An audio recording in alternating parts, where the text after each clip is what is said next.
ওয়াল জু, ক্ষুধা, অভাব, দারিদ্রতা দিয়ে আল্লাহ তাআলা পরীক্ষা নেবেন। যে দারিদ্রতার কারণে, অভাবের কারণে মুমিন কি ঈমান থেকে বিচ্যুত হয়ে যায় কিনা। এই জন্য অনেক সময় দিনদার মুত্তাকি পরহেজগার মানুষ বিপদ আপদ মুসিবতে পড়ে কি পড়ে না, অভাবের মধ্যে পড়ে কি পড়ে না। সেজন্য কোন মুমিন যদি কোন সময় ভয় ভীতির সম্মুখীন হয়, কোন সময় যদি অভাব দারিদ্রতার সম্মুখীন হয়, বুঝতে হবে হয়তো আল্লাহ তাআলা ওই মুমিন বান্দার পরীক্ষা নিচ্ছে। আচ্ছা, পরীক্ষার মাধ্যমে শুধু যে ফেল হয় তা না, পরীক্ষার মাধ্যমে সম্মান এটাও তো বাড়ে, ঠিক কিনা বলেন? পরীক্ষায় যদি কেউ পাস করে তাহলে তার সম্মান বাড়ে, পরীক্ষায় যদি ফেল করে তাহলে সে লজ্জিত হয়। সেজন্য পরীক্ষা নেওয়ার সময় মনে করার সুযোগ নাই যে আল্লাহ তাআলা ভয় দিয়ে, অভাব দিয়ে পরীক্ষা নিচ্ছেন, এই জন্য মনে হয় তাদেরকে ভালোবাসেন। এটা ভাবার কোনো সুযোগ নাই। বরং হতে পারে ওই মুসিবত, ওই পরীক্ষার মাধ্যমে আল্লাহ তাআলা ওই মুমিনের সম্মানকে আরো বাড়ায়া দিতে চান। 3 নম্বরে আল্লাহ তাআলা বলেন পরীক্ষা নেওয়া হবে ওয়ানাকাসিম মিনাল আমওয়াল, মালের লস, মালের ক্ষতির মাধ্যমে পরীক্ষা নেওয়া হবে। ওয়াল আনফুস, জীবনের ক্ষতির মাধ্যমে পরীক্ষা নেওয়া হবে। মুফাসসিরিনে কেরাম বলেন জীবনের ক্ষতি 2 ভাবে হয়। একটা হলো নিজের জানের ক্ষতি, আর একটা হলো আপনজনের জানের ক্ষতি। তাহলে জানের ক্ষতির মাধ্যমে পরীক্ষা নেওয়া হবে। ওয়াসসামারাত, ফল ফসলের ক্ষতির মাধ্যমে পরীক্ষা নেওয়া হবে। আল্লাহ তাআলা বড় মেহেরবান, বান্দার পরীক্ষা নেন ঠিক, কিন্তু চান না তার নেওয়া এই পরীক্ষায় তার বান্দা ফেল যায়। আল্লাহ পরীক্ষা নেন কিন্তু চান না বান্দা পরীক্ষায় ফেল যায়। শিক্ষা প্রতিষ্ঠানে পরীক্ষা হয়, প্রথম সাময়িক, দ্বিতীয় সাময়িক, বার্ষিক পরীক্ষা। মনে করেন পরীক্ষা যখন নেওয়া হয়, কোন ওস্তাদ, কোন শিক্ষক, কোন হুজুর, কোন টিচার সে কি চায় যে আমার ছাত্রগুলো সব ফেল যায়? কেউ চায় নাকি? বরং কি চায়? সবগুলো পাস করুক। যেই স্যার যেই সাবজেক্ট পড়ায় ওই সাবজেক্টে যদি সবাই A+ পায়, উনি পরের দিন খুব মুড মজার নিয়ে টিচারদের রুমে ঢুকে আর কি দেখছেন কি পড়ানটা পড়াইছে, সবগুলো গোল্ডেন A+। আরো খুশি হয় না বেজার হয়? খুশি হয়। ওস্তাদ পরীক্ষা নেন ঠিক, কিন্তু চান না ছাত্র পরীক্ষায় ফেল যাক। এটা ছাত্রের প্রতি ওস্তাদের মহব্বত, ভালোবাসার কারণে। ওস্তাদ ছাত্রকে ভালোবাসার কারণে পরীক্ষা নেওয়ার পরেও চান না পরীক্ষায় ফেল যাক। ওই ওস্তাদ ছাত্রকে যত বেশি ভালোবাসে, বলেন তো তার চাইতে বেশি ভালোবাসেন কে? আল্লাহ তার বান্দাকে কত ভালোবাসে, এটা দুনিয়ার কোন ক্যালকুলেটর দিয়ে এ ভালোবাসার পরিমাপ করা সম্ভব নয়। আল্লাহ রাব্বুল আলামিন পরীক্ষা নেন, বালা মুসিবত দেন ঠিক, সাথে সাথে এটাও চান যে আমার বান্দা যেন পরীক্ষায় ফেল না যায়। এই জন্য আল্লাহ তাআলা বান্দাকে জানায় দেন, যখন মুসিবতে পড়বা, বিপদ আপদের মধ্যে পড়বা, কি করবা আল্লাহ তাআলা সেটা জানায় দেন। বলেন তো বিপদ আপদ মুসিবতে যদি কেউ পড়ে, সাহায্যের দরকার আছে না নাই? আর একটু জোরে বলেন, আছে না নাই? আল্লাহ তাআলা জানায় দেন, বান্দা আমি আল্লাহ পরীক্ষা নেই ঠিক, বিপদ আপদ মুসিবত দেই ঠিক আছে, কিন্তু পরীক্ষা করতে চাই হলো মূলত এইটা যে বান্দা তুমি মুসিবতে পড়বার পর আমি আল্লাহর দিকে ফিরে আসো নাকি অন্য কোন দিকে যাও। এই জন্যই আল্লাহ তাআলা মুসিবতে পড়লে কি করতে হবে এও জানায় দেন। আল্লাহ তাআলা বলেন, ইয়া আইয়ুহাল্লাযীনা আমানুস্তাঈনু বিস-সাবরি ওয়াস-সালাহ। আল্লাহ তাআলা বলেন, হে ঈমানদারেরা, আমি আল্লাহ তাআলার কাছে তোমরা সাহায্য চাও। বিপদ আপদ মুসিবতে আমি আল্লাহর কাছে সাহায্য চাও। আমার কাছে সাহায্য চাওয়ার মাধ্যম কি? আল্লাহ তাআলা বলেন, বিস-সাবরি ওয়াস-সালাহ, সবর আর ধৈর্যের মাধ্যমে, সবর আর সালাত, ধৈর্য আর নামাজের মাধ্যমে বিপদ আপদ মুসিবতে আমি আল্লাহ তাআলার কাছে তোমরা সাহায্য চাও। এবার বুঝে থাকলে কয়েকটা প্রশ্নের একটু জবাব দিবেন। বলেন তো বিপদ আপদ মুসিবত দেন কে? আল্লাহ। আরো জোরে বলেন না কে? আল্লাহ। বিপদ আপদ মুসিবত থেকে উদ্ধার করেন কে? আল্লাহ। তাহলে বিপদ আপদ মুসিবত যদি আসে সাহায্য কার কাছে চাইবো? আল্লাহ তাআলার কাছে সাহায্য চাওয়ার মাধ্যম কয়টা? একটা হলো ধৈর্য, আর একটা হলো নামাজ। কিন্তু আফসোসের ব্যাপার, আমাদের সমাজে এই রকম মানুষের সংখ্যা নেহায়াত কম নয়। বিপদ আপদ মুসিবতে পড়লে আল্লাহ তাআলার কাছে সাহায্য না চাইয়া পীর বাবা কবরে মাজারে গিয়ে সাহায্য চায়। এইরকম মানুষের সংখ্যা সমাজে কম নয়, অনেক আছে। মনে রাখতে হবে, কিছু বিষয়ের ব্যাপারটা এইরকম যে ওটার সম্পূর্ণ নিয়ন্ত্রণ আল্লাহ সুবহানাহু ওয়া তাআলা নিজের হাতে রাখছেন। এটা দুনিয়ার কারো দেওয়ার ক্ষমতা নাই। এই ধরনের বিষয়গুলো আল্লাহ ব্যতীত কারো কাছে চাওয়া যাবে না। কেউ যদি একজনের কাছে আর একজনের গ্লাস পানি চায়, এটা তো সমস্যা নেই, কারণ পানি দেওয়ার ক্ষমতাও তো আল্লাহ তাআলা দিয়েছে, ঠিক কিনা কম? এখন বলেন তো, কেউ যদি আর একজনের কাছে, কবরের কাছে, মাজারের কাছে, পীরের কাছে গিয়ে বলে আমার একটা পোলা দেন, এই ক্ষমতা কি আল্লাহ পোলারে দিছে? ওই পীররে দিছে? পীররে যদি কয় আমার জান্নাতে ঢুকাই দেন, এই খবর কি কোন পীর কবর মাজারওয়ালার আছে? নাই। এইরকম কিছু বিষয় আছে যেগুলো দেওয়ার একমাত্র মালিক আল্লাহ। সেগুলো আল্লাহ তাআলা ছাড়া কারো কাছে চাওয়া বৈধ নয়, বরং এতে ঈমান নষ্ট হয়ে যাবে। বিপদ আপদ মুসিবতে আল্লাহ তাআলার কাছে ধৈর্য আর নামাজের মাধ্যমে সাহায্য চাইতে হবে। এরপর আল্লাহ তাআলা কেমন যেন জানায়া দেন, যেই মুমিন বিপদ আপদ মুসিবতে পড়বার পর আমি আল্লাহ তাআলার কাছে ধৈর্য আর নামাজের মাধ্যমে সাহায্য চাই, সে তো সাধারণ মুমিন নয়। আল্লাহ রাব্বুল আলামিন তাকে শুধু মুমিন নয়, আল্লাহ সুবহানাহু ওয়া তাআলা তাকে প্রমোশন দিয়ে দেয়। কি প্রমোশন দেয় মনে করেন? আমাদের পুলিশ প্রধান, পুলিশ প্রধান থেকে নিয়ে একেবারে নিম্ন পদস্থ যেই পুলিশ কর্মকর্তা আছে, সবাই তো পুলিশ নাকি অন্য কিছু? আবার সবাই পুলিশ না?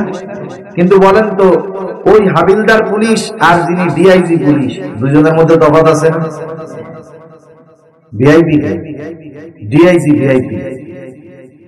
এখন বলেন তো, আইজি তো পুলিশ প্রধান, সে তো সর্বোচ্চ ভিআইপি, সেও পুলিশ, একেবারে হাবিলদার পুলিশ। এখন যিনি আইজিপি, পুলিশের প্রধান, যিনি, ওনার কি হাত 3-4টে নাই? চোখ 2-4টে বেশি আছে? দেখা যাবে কি যে হাবিলদার এরকম সাইজের আর আইজিপি সাহেবের সাইজ যে এক, হাবিলদার ওই সাইজের 3-4টে আইজিপি রে সহায় বেলা দিতে হয়। কিন্তু এরপরেও ওই লোকটা পুলিশের আইজিপি কিসের কারণে? পদের কারণে। পদের কারণে না, পদের কারণে। এই দুই পুলিশের মধ্যে কেমন তফাৎ? আমরা সবাই মুমিন, কিন্তু প্রমোশনের কারণে কিছু আছে স্পেশাল মুমিন। যেই মুমিন বিপদ আপদ মুসিবতে এই ফর্মুলা অবলম্বন করে আল্লাহ তাআলার কাছে সাহায্য চায়, আল্লাহ তাআলা জানায় দেন সে আর খালি মুমিন থাকে না, সে প্রমোশন পাইয়া সবের মুমিন হয়ে যায়। সুবহানাল্লাহ। এজন্য আল্লাহ তাআলা এর পর কেমন জানি বলেন, যেই মুমিন বিপদ আপদ মুসিবতে এই দুই পদ্ধতি অবলম্বন করে আমি আল্লাহর কাছে সাহায্য চাই, সে তো সাধারণ মুমিন থাকে না, সে সবের মুমিন হয়ে যায়। আর সবের যে, তার সাথে সর্বদা থাকেন কে? আল্লাহ তাআলা বলেন, ইন্নাল্লাহা মা'আস সাবিরিন। নিশ্চয়ই আল্লাহ তাআলা ধৈর্যশীলদের সাথে আছেন। যার সাথে আল্লাহ তাআলা আছে, বলেন তো, মুসিবত যত বড় হোক, যত বেশি হোক, তার কোনো টেনশন আছে? বিপদ যত কাছে হোক, কোনো ভয় আছে? তাহলে আল্লাহ সুবহানাহু ওয়া তাআলার কাছে বিপদ আপদ মুসিবতে যদি আমরা আল্লাহর দিকে ফিরে যাই, তাহলে বিপদ আপদ মুসিবতের ক্ষেত্রে সবর অর্জন করা হয়ে যাবে। সুবহানাল্লাহ। দেখেন, মুসা আলাইহিস সালাম বনি ইসরাঈলদেরকে নিয়ে সাগরের পাড়ে, দেখতেছে যে ফেরাউনের বাহিনী একেবারে কাছে চলে আসতেছে। মুসা আলাইহিস সালামের উম্মতেরা বলতেছে, ইন্না লামুদরাকুন, মুসা আমরা ধরা পড়ে গিয়েছি, শত্রু এত কাছে, বাঁচার আর কোনো উপায় নাই।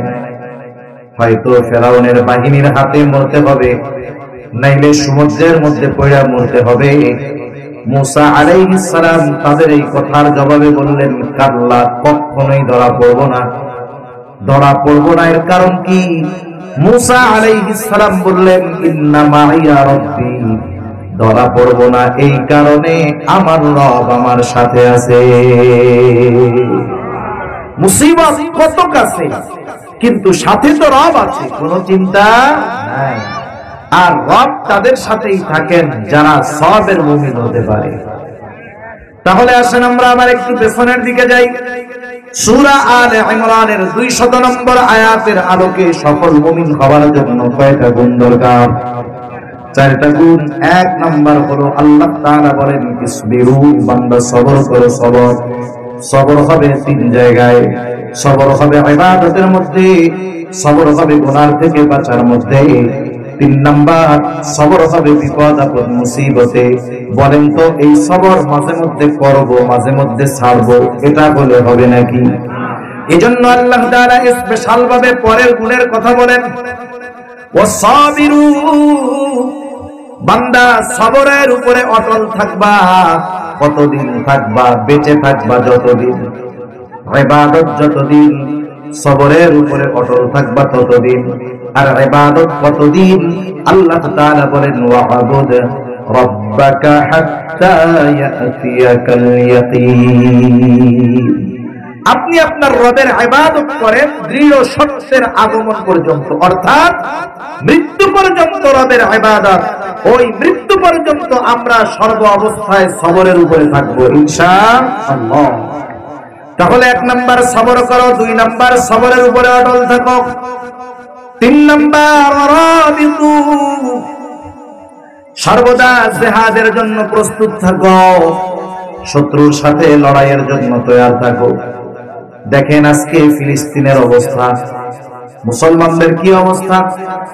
এই ফিলিস্তিনের মজলুম মুসলমানদের উপরে নির্বিচারে গোটা দুনিয়ার ইসলাম বিদ্বেষীরা জুলুম অত্যাচারের স্টিমরালার চালাইতেছে, ঠিক কিনা বলেন? কিন্তু এই ফিলিস্তিনের মর্দে মুজাহিদেরা সর্বদা প্রস্তুত ছিল যে আমরা আমাদের জীবন দিয়ে হলেও ওই জালেমদের, পাপীদের পদাচারণা থেকে আমাদের এই ভূমিকে রক্ষার জন্য আমরা আমাদের জীবন দিয়ে দিব, প্রস্তুত ছিল।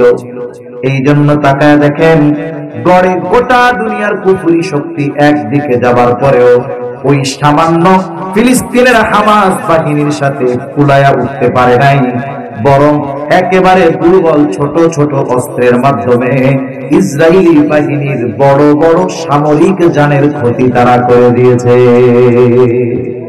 তারা প্রস্তুত সর্ব অবস্থায়। তাদের প্রস্তুতি কতটা গভীর!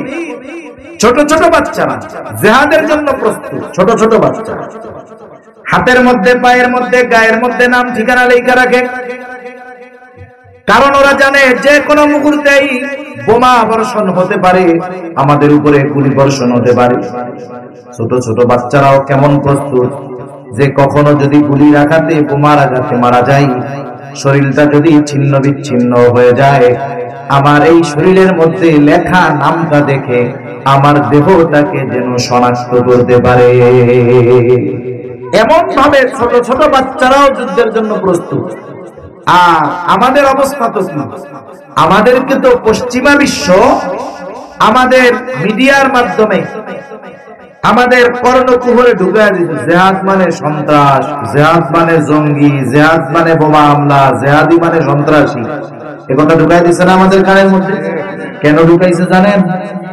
যদি ভালো মতো সবার কানে জিহাদের ব্যাপারে কথা বলতে বলতে জিহাদ বিদ্বেষ বানায় দেওয়া যায়, তাহলে মুসলমানদের পতন ঘটাতে ওদের বেশি সময় লাগবে না। মনে রাখবেন, আমরা মুসলমান। জিহাদ মানে সন্ত্রাস নয়, জিহাদ মানে অন্যের ভূমি দখল নয়, জিহাদ মানে অন্যের সম্পদ দখল করা নয়, অন্যের ভূখণ্ড কেড়ে নেওয়া নয়, বরং জুলুমের অবসান একমাত্র ঘটতে পারে জিহাদের মাধ্যমে, ঠিক কিনা বলুন? যেটা গোটা দুনিয়াকে দেখিয়ে দিয়েছে আফগানিস্তান। আফগানিস্তান দেখেন, দেখো গোটা দুনিয়ার সব শক্তি একদিকে চলে গেছে, আর আমরা এই জালেমদের বিরুদ্ধে আল্লাহর উপরে ভরসা রেখে জিহাদ ফি সাবিলিল্লাহ চালায় গেছি। ওই জুলুমবাজেরা রাতের আধারে পালাতে বাধ্য হয়েছে, ঠিক কিনা বলেন? এজন্য আমাদেরও প্রস্তুত থাকতে হবে। জিহাদ মানে এটা নয় যে আমি আরেকজনকে গিয়ে আমার ভিন্ন মতাদর্শী মেরে দিলাম, তা নয়। কিন্তু আমার উপরে যখন আঘাত আসবে, এই আঘাত প্রতিহত করার জন্য তো আমাকে প্রস্তুত থাকতে হবে, ঠিক কিনা বলেন?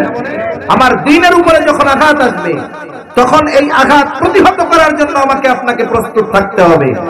এখন বলেন আমাদের অবস্থা হলো কি, যে মুসলমান ওদেরকে পিটাবো, ব্যথা পাবি, কিন্তু উহুয়াহা বলতে পারবি না, উহুয়াহাও বলা যাবে, অবস্থা এরকম হয়।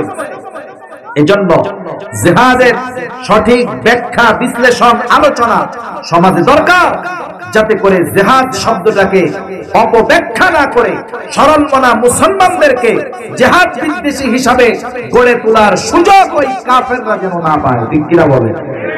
এজন্য আমাদের জিহাদের জন্য প্রস্তুত থাকতে হবে। মনে করেন আমাদের এই ভূখণ্ড যদি কেউ কেড়ে নিতে চায়, স্বাধীনতা যুদ্ধে আমাদের মুক্তিযোদ্ধারা জীবন উৎসর্গ করেছে, মুমিন যারা আল্লাহ তাআলা তাদেরকে শাহাদাতের দরওয়াজা দান করুন, জোরে বলি আমিন।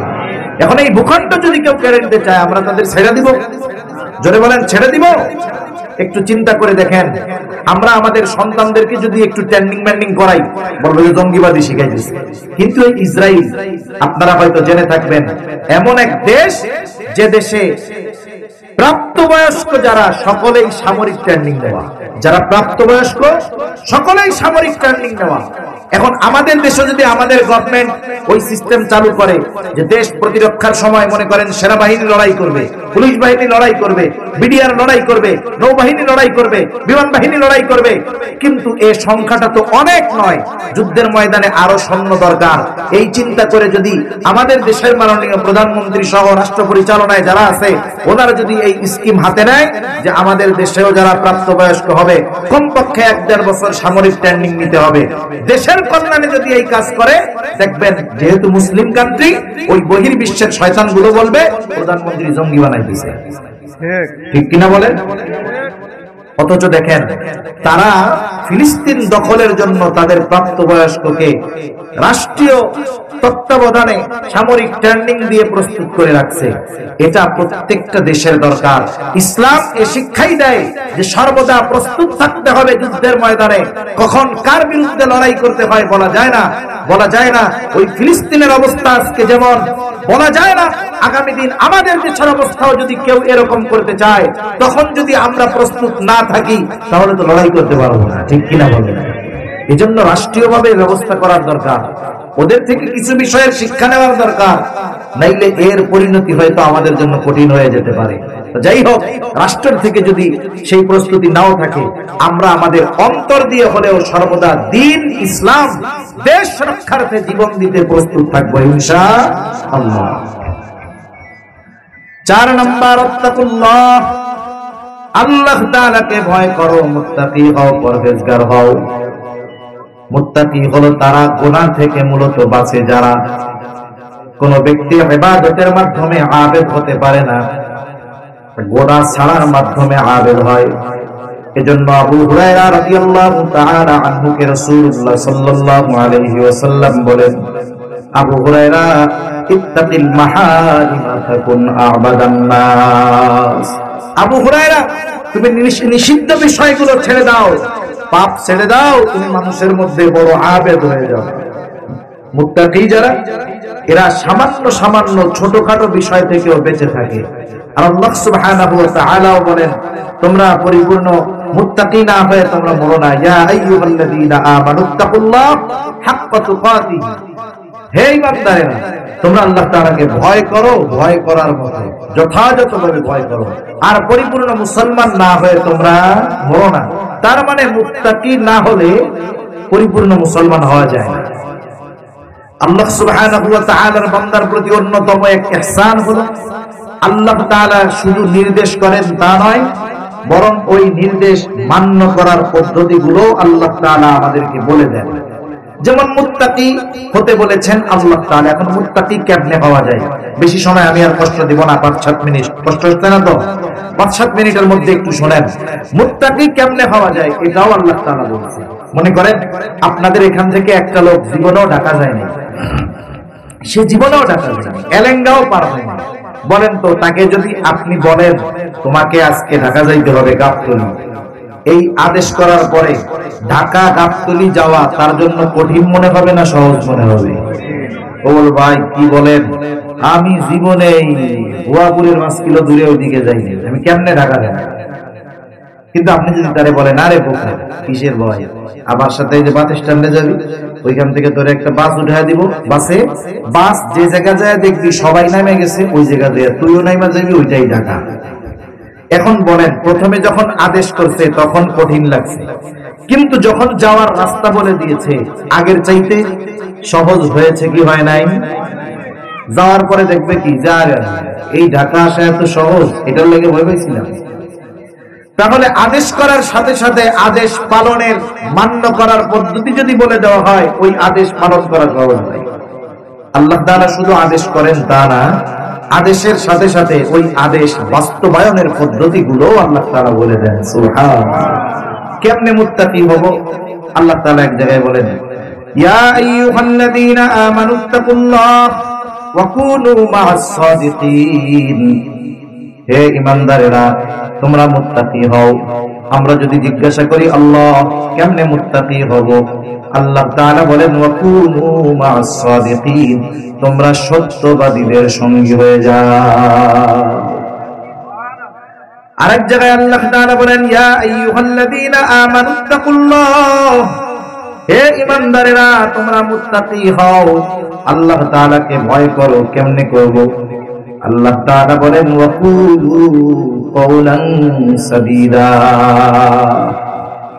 তোমরা সত্য কথা বলো, সোজা কথা বলো। আরেক জায়গায় আল্লাহ তাআলা বলেন ইয়া আইয়ুহাল্লাযীনা আমানুত্তাকুল্লাহ, হে ঈমানদারেরা তোমরা আল্লাহ তাআলাকে ভয় করো। আমরা যদি প্রশ্ন করি আল্লাহ কেমনে আপনাকে ভয় করব, আল্লাহ তাআলা বলেন ওয়াল তানজুর নাফসুম মা কদ্দামাত লিগাদ, তুমি তোমার আগামীর দিকে নজর দাও, তুমি আগামীর জন্য কি প্রেরণ করেছো। মানে তুমি তোমার নিজের দিকে নজর দাও, একটু হিসাব করো যে আখিরাতের জন্য কি প্রেরণ করেছো, এই হিসাব করো। মানুষের জীবনের সাথে, মানুষের নিজের সাথে নিজের একটা হিসাব আছে। বুজুর্গানে দিন বলে এটা হলো মুহাসাবা। প্রতিদিন রাতের বেলা শোয়ার সময় নিজের সাথে নিজে একটু হিসাব করা। আপনাদের এই ভুয়াপুর বড় বাজার না, বড় বাজারে বড় বড় ব্যবসায়ী আছে না, আছে তো?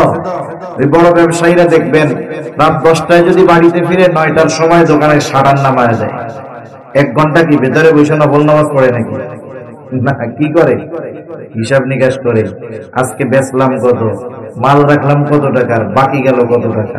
যে যে ব্যবসা করে তার সেই ব্যবসার একটা হিসাব আছে। উনি হিসাব করছে যে আজকে আমার বেচা কেনা হয়েছে 1 লাখ।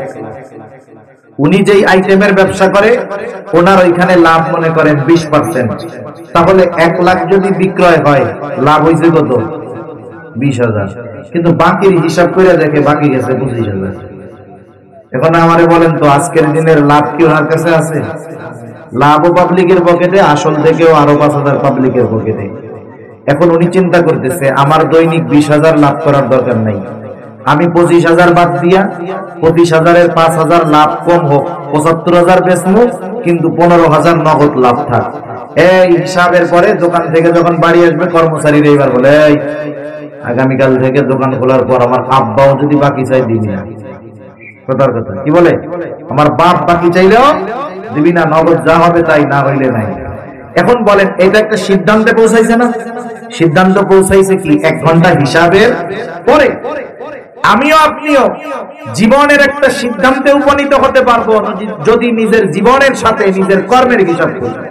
রাতের বেলায় এজন্য শোয়ার পরে আমরা একটু হিসাব করব, আজকে সারাদিনে কত ভালো কাজ করছি, কত গুনার কাজ করছি। ভালো কাজ যেগুলো করছি আগামীর জন্য সম্পদ, গুনার কাজ যেগুলো করছি আগামীর জন্য বিপদ। একটু হিসাব নিকাশ করব। দেখবেন এই হিসাব নিকাশ যদি রাতের বেলা করা হয়, হিসাব নিকাশের পরে যেই ফলাফল আসবে, গুনাহ হয়তো বেশি হবে অথবা হিসাব করে দেখা যাবে নেকি বেশি হয়েছে, তাহলে তো ভালোই লাগবে। গুনাহ বেশি হইলে দেখবেন যখন খারাপ লাগতেছে, আরে আজকে দিনে গুনাহটা বেশি হয়ে গেল, রাতে যদি মরে যায় তাহলে কি অবস্থা হবে। আল্লাহ আপনি মাফ করে দিয়েন, আগামীকাল থেকে যেন ভালোভাবে চলতে পারি। আমিও চেষ্টা করবো, আপনিও আমার একটু তৌফিক দিয়েন। এই যে মুহাসাবার দ্বারা মানুষ